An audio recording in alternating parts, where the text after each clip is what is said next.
ইউকের দর্শক, ইউরোপের দর্শক এবং বাংলাদেশের দর্শক, সারা পৃথিবীর দর্শক যারা ইন্টারনেটের মাধ্যমে দেখছেন সবাইকে স্বাগত জানিয়ে শুরু করছি আজকের অনুষ্ঠান legal help with Piya.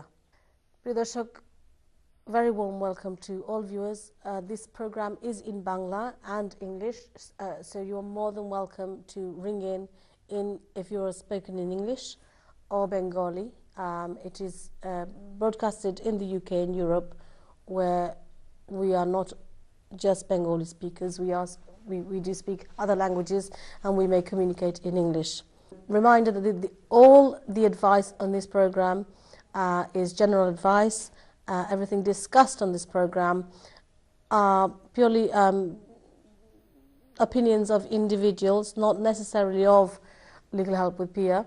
Please take this program as a general infotainment program, and we do not ask you to act on any of the advice given until you've sought further advice, having shown your documents.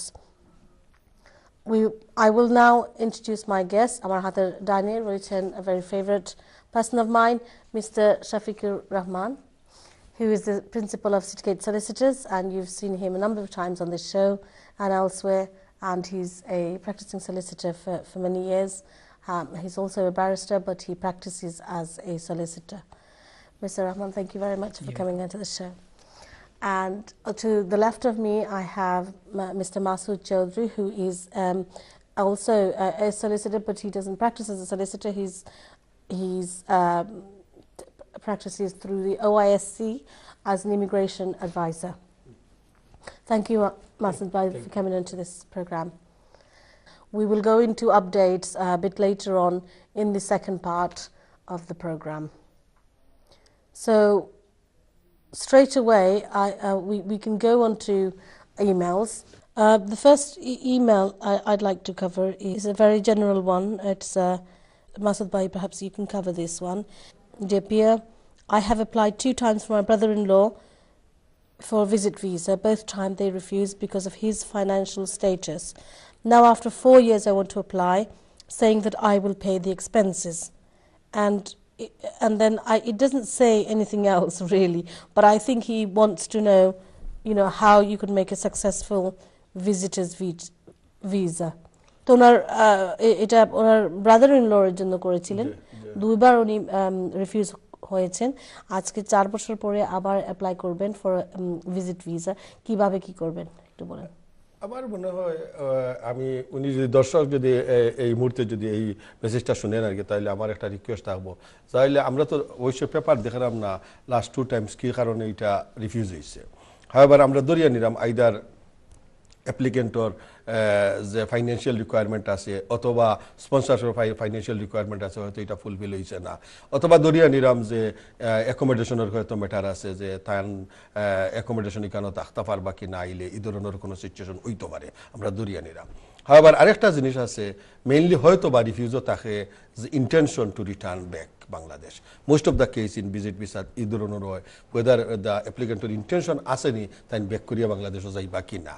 কিন্তু this time তাই হইরা financial commitment তাই নিজে দিবা, that's good thing, because তার চেয়েও বেশি বড় আমি তার কাছে রিকোয়েস্ট করবো যে অ্যাপ্লিকেন্টে তাই শো করতা যে তার এবিলিটি আছে, তান এক্সপেন্স দিতে পারবা এবং আওয়ার পরে এই দেশটাকে তাই ব্যাক করিয়া যাইবা। এই যে পারফরমেন্স এটা আর কি, যে ইন্টেনশন টু রিটার্ন, এটা মেইন কোর্স হইল গিয়া ভিজিট ভিসার লাগি রিকোয়ারমেন্ট। এবং আমি রিকোয়েস্ট করবো যে তার যে ফাইন্যান্সিয়াল এবিলিটি আছে, তার যে প্রপার্টি আছে, অ্যাসেট আছে, এইসব যদি অ্যাপ্লিকেন্টে কাইন্ডলি যদি দেখায় তাহলে এটা বেস্ট হইব তার অ্যাপ্লিকেশনও লাগিয়া। আর সেম টাইম যদি স্পন্সারে তারও এবিলিটি আছে, আইলে তার মেমান্ডে কিছুদিন রাখতে পারবা, তার অ্যাকোমোডেশন আছে, এটাও যদি তাই দেখাইতে পারে তা তো আরও বেস্ট হইল। এটাই আমি অনুরোধ করবো। ওকে, বল এখানে তো কইছেন তো বেসিক্যালি তার ফাইন্যান্সিয়াল স্ট্যাটাসের লাগি তার রিফিউজ করা হয়েছে 2 বার। সো দিস টাইম যেন আনরা বাই যে Bayanra Tain Shopta the Haiba. So basically, I'd just like to add that the rules, the paragraphs that are relevant, paragraphs 40 to 46, and basically paragraph 41 the requirements Masud bhai hoisen jegula is absolutely right, is that genuine somebody who's genuinely seeking a general entry as a general as a visitor and he intends to leave the United Kingdom, and he does not take up employment, and he does not intend to produce goods or services here. He does not undertake a course of study here, and he will maintain and accommodate himself and any dependents adequately out of the resources available to him without recourse to public funds, and that he can meet his cost যাওয়া আসার ভাড়া দিতে পারবেন, এবং he's not a child under 18. There are some couple of other things that he does not intend to receive private medical treatment, that he's not in transit in a country outside the common travel area, that he does not intend to marry here, and where he's seeking leave to enter as a general visitor to take part in any archaeological excavation. Well, that's hardly I can see anyone. আপনি তো যেটা এটা তো ধরে লোক require rule যেটা ওটা আলাপ করা, বাট আমরা এই রুল লগে আরোটা জিনিস আমরা অ্যাড করতাম পারমু, যে মেইনলি যে ফাইন্যান্সিয়াল কারণে রিফিউজ হইছেন, এই ফাইন্যান্সিয়াল কারণটা হইল গিয়া অ্যাপ্লিকেন্টর ফাইন্যান্সিয়াল এবিলিটি আসেনি তাইন এদেশও আইতে পারবা, এবং আওয়ার পরে ও যে রুলগুলো আপনি আলোচনা করলা এগুলা রিকোয়ারমেন্ট করতে পারবা কিনা, এটাই হইল তার financial ability. Absolutely. Jay, thank you very much, and of course there's no bar তাই যে দুইবার রিফিউজ হইছেন তার মানে না যে তাই আবার অ্যাপ্লাই করতে পারতা না, so he can apply you can apply again for your brother, and if you will help him with the expenses, maybe this time you shall be successful. But I mean, you can always seek one-to-one legal advice, because it's been refused a couple of times before, to particularly why it was refused and how perhaps you can make your application better. আচ্ছা, আমরা চলে যাচ্ছি, দেখি phone লাইনে কেউ আছে কিনা। Hello আসসালামু আলাইকুম। ওয়ালাইকুম আসসালাম। আমি স্টুডিওত মাত্র আমি জি স্টুডিওত মাত্র খোকা। আমার একটা প্রশ্ন, আমি দেশে ইসলাম হলো ভিজিটে আইয়া অ্যাসাইলাম করলাম জি, আর ওই অ্যাসাইলাম করার সময় তারা চাইছিল ফ্যামিলি ডিটেইলস। আমি ফ্যামিলি ডিটেইলস সাবমিট করতে আমার ওয়াইফর বয়স কম দিলাইছিলাম। জি ব্যাপার বুঝছেন নানি?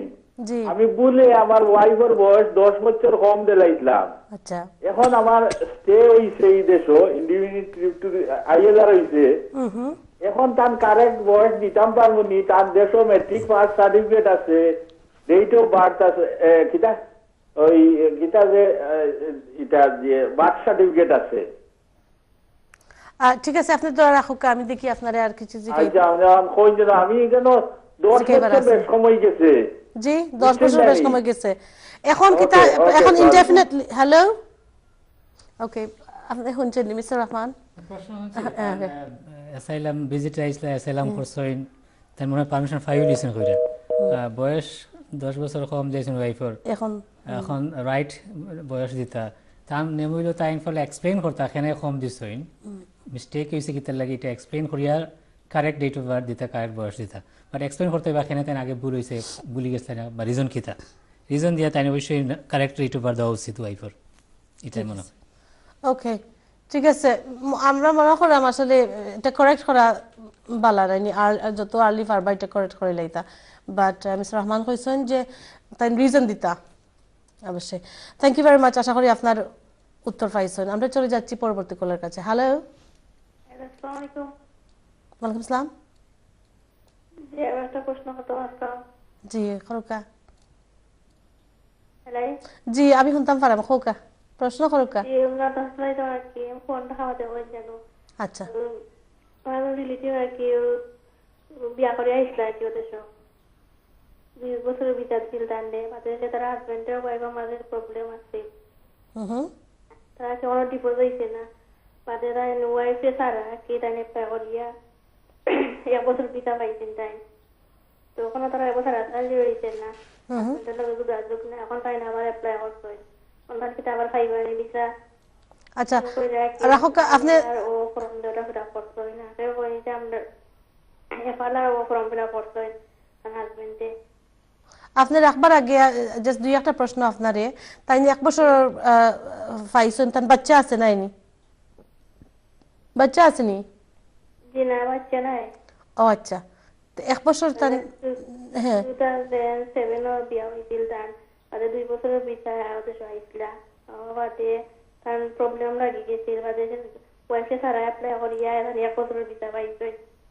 তখন ও বছর 29 জুলাই তার ভিতরে এক্সপায়ার হয়ে গেছে। এখন আবার তাই অ্যাপ্লাই করছে না, দাদা কি তাই আবার পাইবা না? না ঠিক আছে, বন্ধুরা রাখো একটু সময়, যদি দেখি আর কিছু জিজ্ঞাসা আছে নি। না ঠিক আছে, আউটসাইড দি রুলস ফাইছেন যা যেমন হয় আইসলা স্পাউস হয়ে আইছেন, ম্যারেজ ব্রেকডাউন হয়ে গেছে বিফোর দি 2 ইয়ার্স কমপ্লিশন, তারপরে তাই এফএলআর ও দিয়া করছে, মানে আউটসাইড ইমিগ্রেশন রুলস এক্সটেনশন চাইছেন on the basis of circumstances, তার এক্সটেনশন দিছে। আপনার যে এক্সটেনশন দিছে এটা তো ডিসক্রিপশনারি পাওয়ার, রুলসের ভিতরে পাইছেন না আমার যতটুকু মনে হয়, যেহেতু তাই তার ম্যারেজও জায়গাত নাই ভাঙি গেছে কইরা আবার অ্যাপ্লাই করছেন, আবারও এটা ডিসক্রিপশনারি অ্যাপ্লিকেশন করছেন আউটসাইড দি রুলস। যদি সেক্রেটারি স্টেট মনে করে যে সার্কামস্টেন্সেস এমন তারা দেওয়া উচিত, আবার এক্সটেনশন দিব তারা, তাই কারণ দেখাইছেন কিন্তু আমরা জানি না, তাই কেন এক্সটেনশন চাইরা আবার তার ম্যারেজ রিকনসিলিয়েশন চাইরা না, তাই আবার ডিভোর্স চাইরা কি তার রিজন আছে তা নিতে তার সব দেখাইয়া কইতে হইবা, এবং স্ট্রং অ্যাপ্লিকেশন করলে এক্সটেনশন পাইতে পারেন আবার। বাট ডিসক্রিপশনারি লিভ যেহেতু এটা দিচ্ছে তার আগে আমার মনে হয়, এখন আবার ডিসক্রিপশনারি তো এটা তো রুলসের ভিতরে নাই, বাধ্য করতে পারতা নাই, এটা হলো home secretary description on the basis of circumstances section. Yeah, wife follow get and joint account আছে, এটা joint account close করতে আবার সঞ্জা because bank কি গেছে আইনি তারা হইয়া কি দুজন। আমরা তার অ্যাপ্লিকেশন না দেখলে বেসিস কিতা, কোন বেসিসে কিতা এভিডেন্স দিছেন, কিতা কারণ দেখাইছেন আমরা জানি না, সুতরাং চান্স কতটুকু আছে কোয়া বাক্কা কটি। তো আমি যতটুকু বুঝলাম যেটা আউটসাইড দি রুলস। ওকে, আপনি ফোন রাখি দেবকা, আপনি কইলা যে ফোন রাখি দেবকা, আপনি মনে হয় বালা শুনতে পারবা। জি আসসালামু আলাইকুম। ওকে, ওয়ালাইকুম আসসালাম। এটাই রিপিট করি আমি আবার, আগে যেটা তারা কইছি যে প্রথমে তার ওয়াইফ হাজবেন্ড হিসেবে আইসেন, স্পাউস হিসেবে, এবং তার ম্যারেজ ভাঙি গেছে বিয়ে কনফার্ম হওয়ার আইএলআর পাওয়ার আগে, তাই আগে 1 বছর ফাইসইন, যেটা ফাইসইন আমি ডেফিনেটলি আমার কাছে মনে হয় আউটসাইড ইমিগ্রেশন রুলস ফাইসইন, অন আবার 1 বছর পরে আবার এক্সটেনশন লেগে করছেন, কতক্ষণ চান্স আছে এটা আমরা পাওয়া পাক্কা কঠিন, কারণ তাই কিতা এভিডেন্স দিছেন, সেখানে তাই এক্সটেনশন চাইরা রিজনিংটা কিতা, এগুলো অবশ্যই তাই বালা করে যদি শক্ত করে কইন, তাইলে আউটসাইড ইমিগ্রেশন রুলস আবার তাই এক্সটেনশন পাইতে পারেন। এটা আমরা তো কইতাম পারতাম না, না জানি যে কতটুকু চান্স আছে, তাই যেটা জানতে চাইরা। ঠিক আছে বোন, আশা করি এগুলা শুনতে পারছেন। আমরা চলে যাচ্ছি, যদি না শুনেন বা কনফিউশন থাকে আপনি ফোন করেন যেন, বা ইমেল দিতে পারবা, কেউরে দিয়ে ইমেল দেওয়াইতে পারবা। চলে যাচ্ছি পরবর্তী কলার কাছে। হ্যালো হ্যালো, আসসালামু আলাইকুম। ওয়ালাইকুম আসসালাম। হ্যালো, আসসালামু আলাইকুম। জি ওয়ালাইকুম আসসালাম। আচ্ছা বোন, আমি একটা প্রশ্ন আছে আমার। জি, প্রশ্নটা হলো আমি এই দেশে অলরেডি ব্রিটিশ সিটিজেন, বাট আমার আসলে ডেট অফ বার্থটা আসলে কারেক্ট না এটা। তো এখন এই দেশে আমি আছি পাকা 8 বছর হয়ে গেছে। এখন আমার এটা কিটা কারেক্ট করার কোনো মানে অসুবিধা, মানে কোনো ইয়ে আছে না, সুযোগ সুবিধা আছে কিনা না? আমার ভাই বোনেরা মানে রেস্ট অফ দ্য ফ্যামিলি আমেরিকার থাকে, যার কারণে আমি আমেরিকার তো মানে যাওয়ার প্ল্যান আছে, যার কারণে ডেট অফ বার্থের কারণে আমরা ইয়ে করতে পারলাম না। এখন এটা মানে কোনো আপনি ব্রিটিশ সিটিজেন হয়েছেন কিনা না আমার ডেট অফ বার্থটা চেঞ্জ করার? ওকে, আপনি ব্রিটিশ সিটিজেন নাইন? জি ওকে, কবে হয়েছিল ব্রিটিশ সিটিজেন? আমি ওই গেছি কি 3-4 বছর হয়ে গেছে। এই সময় কইলা না খানে আপনার ডেট অফ বার্থ আগে ঠিক করলা না খানে? আগে আসলে নিজের মানে বেশি গুরুত্ব দিতাম না আর কি। আচ্ছা, ওকে, ওয়েল এখন কি তা করা যায় মিস্টার রহমান? এখন মানে এটার কোনো সুযোগ আছে কিনা, কোনো চান্স আছে কিনা? এটা সুযোগ বলতে আপনি যে ডেট অফ বার্থ আপনি রং আছে কইরা, রং যদি হয়তো রাইটটা দিতা, বাট প্রবলেম যেটা দাঁড়াইবো যে আপনি ডেলিভারি রাইটটা আমি কইলে আপনারে মানে ফাঁকে দিয়ে ইট ইজ ভেরি ইম্পর্টেন্ট। আমি যখন ছাত্র আসলাম এসএসসি, আমি যখন পড়ালেখা করতাম তখন শিক্ষক, আমার যে শিক্ষক যে আসলে যখন আমার রেজিস্ট্রেশন করা হয়েছে যখন এসএসসি পরীক্ষা দেওয়ার সময়, তখন আমার বইনের লোকে ডেট অফ বার্থর ডিফারেন্সটা অনলি 5-6 মাসের ভিতরে করা হয়ে গেছে। কি আমি রিকোয়েস্ট করিয়া হয়েছে না, তারা বোধার করে না স্কুলের শিক্ষক হল সম্বন্ধে এ টু জেড মানে যার যে তার মুখে এরকম তারা ডেট অফ বার্থ দেওয়া যায় কি। কিন্তু এটা যে এত বেশি মানে হইব ইম্পর্টেন্ট হইব পরবর্তীতে লাইফে, আমি এটা বুঝতে পারছি না, এখন রিয়েলাইজ করা আমি আসলে এই অবস্থা আর কি। Difficult situation. আপনি যখন যেটা কইরা অ্যাম্বিগুইটি আছে ফলে থাকবে, আপনার ডেট অফ বার্থ নিয়ে কনফিউশন আছে, আপনার রাইট ডেট অফ বার্থটা আগে বার করুকা অ্যাকর্ডিং টু রেকর্ড কিতা আছে আর ওটাও এস্টাবলিশ করার চেষ্টা করুকা এক্সপ্লেনেশন আমি আগর কলারে কইছি এনি ইনফরমেশন যদি আপনি আগে দিয়া থাকো এক্সপ্লেন করতে হইবা যে আমি বুঝছি না জানছি না আমার কারণ আপনি ডিসিভ করছেন কিনা প্রশ্ন আইব যদি দেখা যায় আপনি ইচ্ছাকৃতভাবে ডেলিভারেটলি রং ডেট অফ বার্থটা দিয়ে লইছেন ডিসক্রিপশন প্রশ্ন যদি আয় তাইলে সিটিজেনশিপ যেটা আপনার অর্জন করছেন এই দেশে সবটা একটা কোয়েশনের সম্মুখীন হতে পারে চলে যাচ্ছি আমরা পরবর্তী করার কাছে হ্যালো আসসালামু আলাইকুম ওয়ালাইকুম আসসালাম আমার একটা কোয়েশ্চেন আমার বোন ডিসক্রিপশনারি লিস্ট পেছন 3 ইয়ার্স লাগে 3 বছর লাগি যে 3 বছর লাগে Okay, yes. কারণ পাসপোর্ট ইমিগ্রেশনও রাখি দিতে রাখতে কইছে যে আফটার পাসপোর্ট বাংলাদেশে বানাই এমবাসি থেকে বানাই হ্যাঁ পরে এটা আলাদা শিল দিলেছে স্টাম্প দিলেছে দিয়া কইছে ওটার লগে জয়েন করে দিলেছে দেন আমি TOC form transfer of condition form ওটা ফিল আপ করিয়া তারা কাছে আসছে স্যার পরে তারা মনে কদিন আগে জানাইছে দেন সারা পাইছে পাওয়ার পর আমাকে বায়োমেট্রিক্যাল লাগে আবার চাইছে মনে করেন এটা আবার পালাইব বায়োমেট্রিক তো আসলে আমি তারা কিটা কার্ড দিলেইব নিরাট পাসপোর্টের স্টাম্প দিয়ে দিব বা কোনো প্রবলেম হইব নি মনে করেন ভাই আমি জানতাম যে ওটা ওকে মিস্টার চৌধুরী আপনারে ভাই একটা জিনিস কই আর কি যে যে আপনার খাল লাগি খসলা এটা আমার বইনল লাগে আপনার বইনল লাগে আপনার বইনতে যেটা আপনি টিওসি যেটা পাঠাইছেন এটার প্রসিজার হইল ইমিগ্রান্ট যে কোনো মানুষ এই দেশে এখন আইলে ট্রান্সফার করোকা ইনডিফিনিট দিব লাগি যাওকা অথবা আবার ফার্দার লিব লাগি যাওকা তানরে আবার বায়োমেট্রিক নিব এটা কম্পালসারি আপনার মনে রাখবা আর কি ব্রিটিশ সিটিজেন ছাড়া যতজন এই দেশে ইমিগ্রান্ট আইবা সবল লাগি এটা কম্পালসারি কেউ কেউ দেখা যায় আমি একবার দিছন তো অলরেডি একবার দিয়ার তো এটা সাধারণত মাঝে মাঝে ডিসপ্লেস হয়ে যায় পাইছি ভাই 3 বার দিছই এর বাদে দেওয়ার বাদে কর পাইছই না কারণ এটা কিছু করার নাই হোম অফিসে আপনি গাইডলাইন ফলো করুকা দয়া করে আপনি বায়োমেট্রিক দকা ইনশাআল্লাহ এটা ঠিক হয়ে যাব কোনো আর একটা কোশ্চেন আমি যে টিওসি ফর্ম ফিল আপ করছি ওটা কি তার রাইট আছে নি জি আপনি একদম রাইট ফর্ম ফিল আপ করছেন ট্রান্সফার কন্ডিশনস এনটিএল তো হইতো না কারণ তো নো টাইম লিমিট আছে না না এনটিএল না আপনি তো যেটা পয়লা জিকাইছেন একদম 100% রাইট আপনি যেটা আমরার কাম আপনি করছেন ওকে প্রিয় দর্শক হ্যাঁ সো প্রিয় দর্শক thank you very much for your call last দর্শক আশা করি আপনারা উত্তর পেয়েছেন আমরা এসে গেছি আমরা বিজ্ঞাপন বিরতির সময়তে ছোট একটা বিজ্ঞাপন বিরতিতে চলে যাব আপনারা কোথাও যাবেন না সঙ্গে থাকবেন আমাদের